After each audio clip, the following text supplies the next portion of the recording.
Good morning, good morning, good morning. Almost afternoon. About to go clean my buildings and do some running around for a few. But welcome to Cup of Joe. This is episode 26, and it's entitled Blind Eyes, Deaf Ears. Many of us have gone blind at some point in our walk with Christ. The blinders that we put up are merely just because we choose to be unrighteous and unfaithful to God because of our own selfish intentions. What we don't realize is that when we do this, it draws the enemy to release havoc in our lives. We have become so arrogant. Good morning, Kenny. How you doing, man? Good to see you, man. We need to link up. Let me go ahead and wave at you. What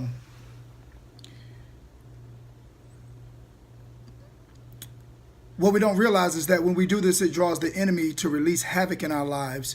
We have become so arrogant to think that we can do whatever we want to do with little to no recoil. We think that just because God is waiting for us with open arms, that he will not allow the enemy to attack us while we live reckless and with no regard, or little to no regard. It is downright disrespectful. It is like spitting in the face of God. You know, and I know this may come off a little bold and it may come off a little offensive and irate to some people, but it's the truth. That's the thing about the truth, though, is that it will make you feel uncomfortable, especially when you are not living according to God's precepts. You know, I had a dream last night about three people that I hold real close to my heart. And it's a pretty serious deal. And every dream that God gives me comes to pass. And that's not to give me any praise. That's just like, I'm just close to him now. And so everything that he has given me a dream about has either come to pass, or I'm either believing that it's coming to pass, no matter what it looks like. But it's a pretty serious deal, and I don't know how to tell them what God told me to say to forewarn them of what's to come. However, I will have to tell them what he said, because I don't want to turn a blind eye to his forewarnings, and I only pray that they do not turn the deaf ear. God sends us angelic word through the people that he places in our lives. It's up to us to listen close enough and consult with him to find out the answer for ourselves. If you aren't getting into your word and meditating on his words and direction, then how do you have the audacity to get frustrated and angry with God with his correction?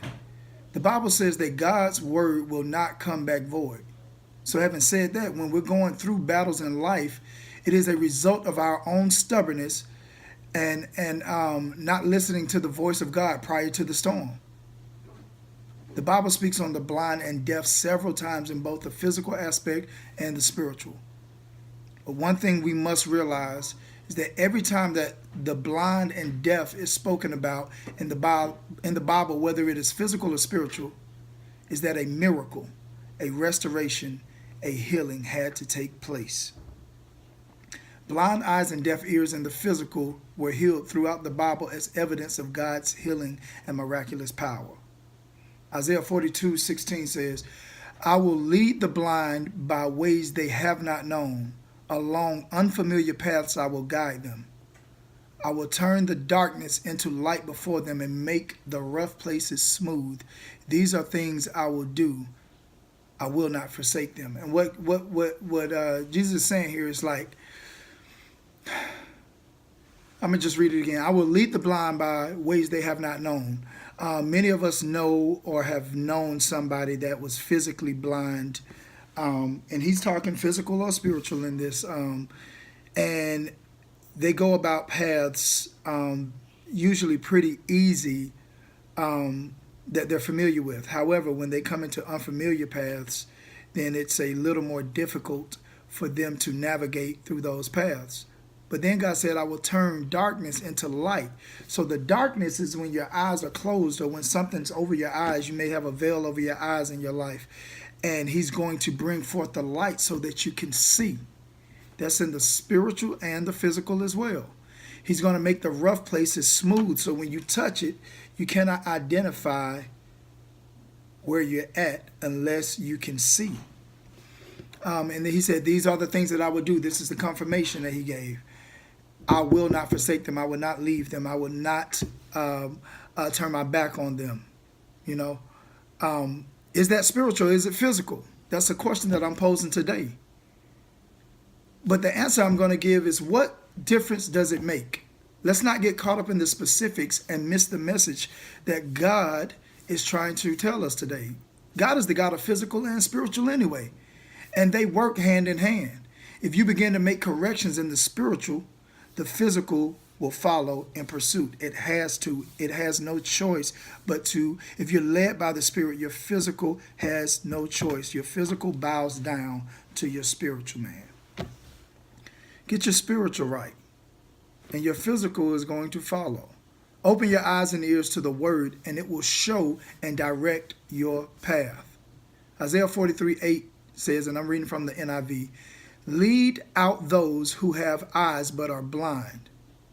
Who have eyes but are blind. We have eyes, but we're blind to what's in front of us, or we're blind to our situation. And a lot of it's by choice, because we don't want to face the truth. We don't want to face the truth of who we are. We don't want to face the truth of what we've done. And then it says, who have ears but are deaf. So I'm going to read that really quick, so I read it all together. Lead out those who have eyes but are blind, who have ears but are deaf. You're deaf to your situation. You don't want to hear the voice of reason. You don't want to hear the voice of truth. You only want to hear the voice of reason. You don't want to hear the voice of your friends and family that care about you, that want to tell you some scriptural truth. You know, we only want to do what we want to do. We want to hear what we want to hear. We want to see what we want to see. And all of it is a lie. Challenge of today: be bold in your faith, and for that you will be rewarded. Maybe this meant something to you today, and maybe it didn't. But one thing's for sure: one day it will speak volumes to you, and it will be a light unto your path. Will you have blind eyes and deaf ears? If so, if that's what you choose, life will continue to happen. And when, not if, when it does, God has a way of mending all of your scattered and broken pieces. Everybody has a breaking point that leads them back to Christ. I guess you just haven't had yours.